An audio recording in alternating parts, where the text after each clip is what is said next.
boqor ma hadani iyo hoggaan baahi loo qabo beelaha hartiga waysagii qayba beegsaday marka xiga 8 buu bedelay baarlamaaniya boosaaso deequu ku cunay 100 kun oo ruuxi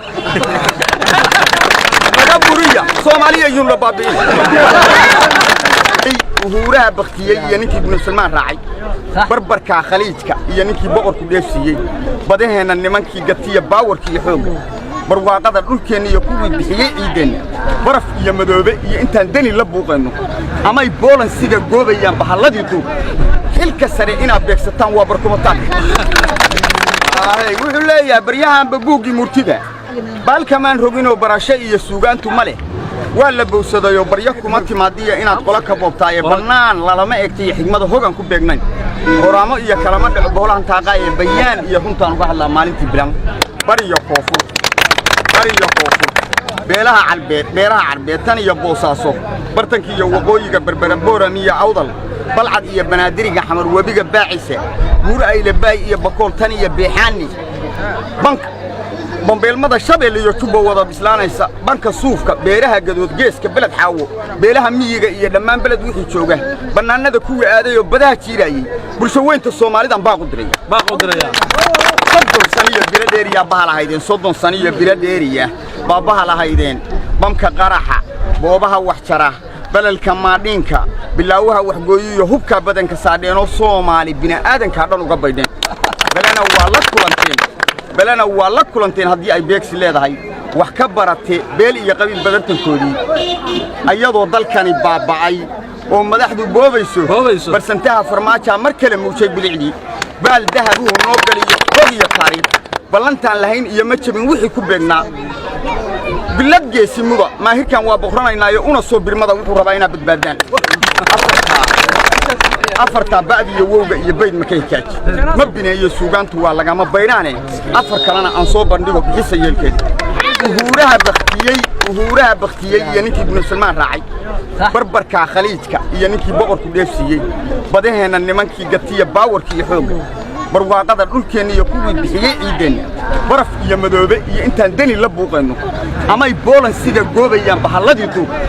xilka sare ina beegsataan waa barkumataan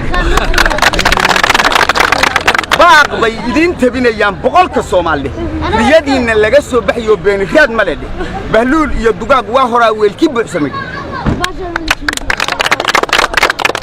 bahluul iyo dugaag waa horaa weelki buuxsamay baarlamaanka yimid baan digniin buuxda leeyahay adinka xilkiya badartankii noogu soo baxay boqor ma hadani iyo hoggaan baahi loo qabo beelaha hartiga waysagii qayba beegsaday marka xiga 8 buu bedelay baarlamaaniya boosaaso deequu ku cunay 100 kun oo ruuxi laga buriya Soomaaliya yun la baabi'in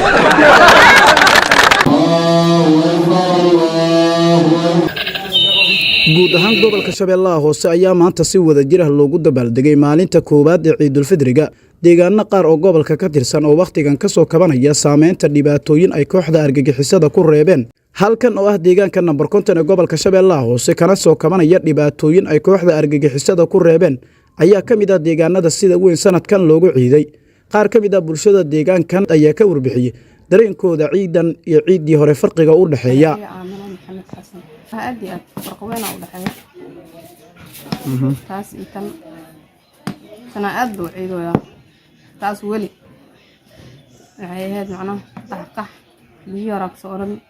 أحيانا ودمبي كان لكن ما شاء الله السلكودو كسوايا معمول سجوه أدو فرح سنة أنا حسن قادر ثمانة دقمة المركض نكونول وعامات وحان تاجناي عيد بعد العيد عيد يوري عيدا وحكوا في عمل عيدا وحكوا في عمل بسم الله أنا عبد العبد أحمد يعقوب وعندي بلاد الخصة مع سلامة فينا نقول بلاد الخصة قال ها سلامة قد ما أكل قد بيقول أنا نبر كنتن عيدي هراء عيدان فرق بدنا ودحين ما أنت مسلمين من الأجوب تحول بشاري هنا عيد عاد وين وفرحة بدن أي ما أنت أكد علي دقمنا نبر كنتن آدي آد علماء يا عامون دليرو هوين ماشي عيد ومات وفرح بدن بكو قبلي شيخ محمد عندي ولاد دقمنا نبر كنتن waxaan salaamayaa dhammaan muwaadiniinta Soomaaliyeed maanta ciid waa ciid wanaagsan waxaan joognaa degmada Boqortooyo ciidii hore amni jirin waayo dadkan magaalada way qasnayd mooryaan ayaa wadada taagneed hadda laakiin nadiif waa maamulka deegaanka lambar 50 iyo saraakiisha amniga ayaa dhankooda bulshada la ciiday waxaana ay ugu hambalyeeyeen maalinta koowaad ee munaasabadda Ciidul Fidriga waa kan gudoomiyaha deegaanka lambar 50 ee gobolka Shabeellaha Hoose Maxamed Maxmuud bulshada lambar 50 maanta waa maalin